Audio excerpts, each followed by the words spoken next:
Friends, welcome to the Word on Sunday, a platform to reflect and pray with the scripture readings of every Sunday. Righteous anger. Abraham Lincoln was angry when he looked at the slavery. Martin Luther was angry at the racial discrimination. Mahatma Gandhi was angry with the caste system in India. Nelson Mandela was angry with apartheid in South Africa. We do get angry, righteous anger, when we see someone bullying another person, or when we see a child is being beaten up, a thief stealing a purse of an old woman, or being mean to others.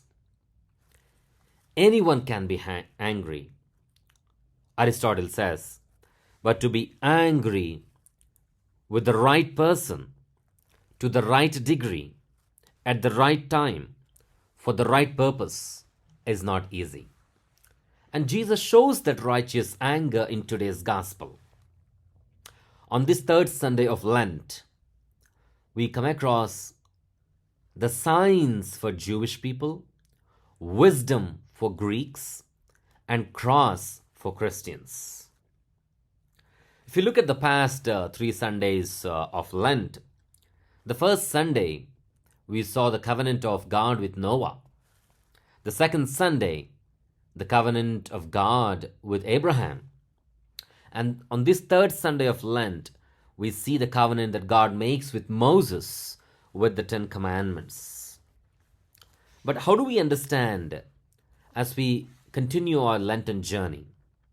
Second reading gives us a pivotal point to discuss.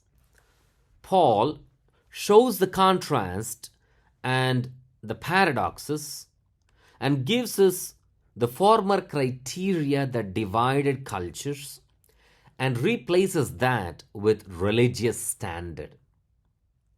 He redefines wisdom and foolishness, God's ways and human ways, argues to the point to show the prominence of the crucifixion of Christ. Israel tradition was accompanied by signs of God as God's presence, God's power, and the saving act of God. Greeks cherished rationalism and appealed to reason rather than faith.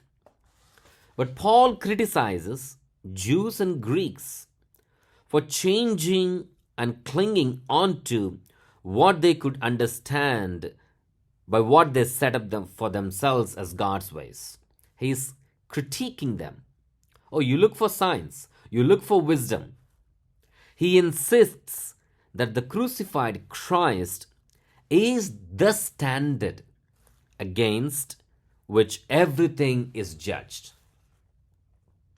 And in the gospel we see how Jesus was righteously angry, because for all of us, Christ is the new temple, the wisdom of God and the power of God. And Jerusalem is the axis mundi, and the context and the location where Jesus is righteously angry has a lot to do with what we must have been running after.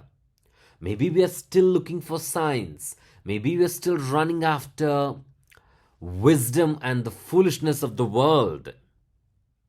Jerusalem, the location where Jesus is cleansing the temple, the axis mundi, is the meeting point for the world above, the world below, coming into conjunction with the world of history.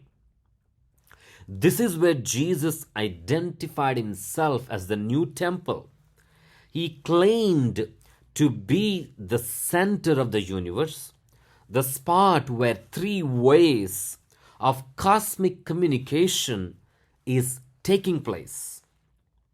This Sunday, we are given the opportunity to discover whether we consider these claims, this empty foolishness, the stumbling blocks, or what do we consider as the ground for our faith? The fact that Jesus cleansed the temple is an indication for us that Jesus could be righteously angry with us. Maybe we are still running after signs, looking for signs. And he makes a radical statement that he is the temple towards which our lives need to be built. And our lives need to be cleansed. And we cannot be still looking for signs and like the Jews and Greeks looking for wisdom, because the ultimate sign that God gave us is in the crucified Christ. May we establish ourselves in this axis mundi of the world, where Jesus makes this categorical claim that he is the center of the universe and the cross is the axis point for us. May this Lenten journey give us a push in that direction. Signs for Jewish people, wisdom for Greeks, and the crucified Christ for us Christians. Thank you and God bless.